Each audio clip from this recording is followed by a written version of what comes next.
আজ শিক্ষক জগতের প্রকৃত দিন বা শিক্ষক দিবস হিসাবে আমার ছোট্ট উপলব্ধি আমি তুলে ধরার চেষ্টা করছি। শিক্ষার পরম উপলব্ধি নাম দিয়েছিলাম। শিক্ষা মানে আলো, শিক্ষার জন্য থাকে না মনের কোনো অংশ কালো। শিক্ষা মানে অন্তরের অনেক আশা, শিক্ষা মানে বিদ্যাকে প্রকৃত ভালোবাসা। শিক্ষার মাধ্যমে আমরা লাভ করি বিদ্যার প্রকৃত ভাষা। শিক্ষা মানে হলো আমার আশৈশবের মাতৃভাষা।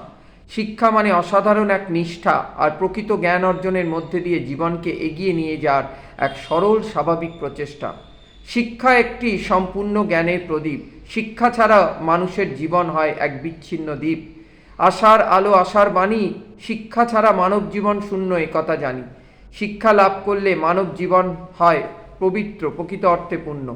শিক্ষা ছাড়া জীবন হলো সত্যি অসম্পূর্ণ। শিক্ষা দিয়ে আমরা করব প্রকৃত বিশ্বজয়, তাই সেখানে থাকবে না কোনো জড়তা, কোনো রকমের অহেতুক ভয়। শিক্ষা দিয়েই জীবন শুরু এবং শিক্ষাতেই জীবন শেষ। জীবনে চলার পথে শিক্ষাই দেখাবে পথ বিশেষ। আসছেই প্রকৃত দিন, পবিত্র দিন, নিতে হবে সত্য শপথ। এই শিক্ষাকে পাথেয় করে আমরা জীবনে হব না কখনো বিপদ।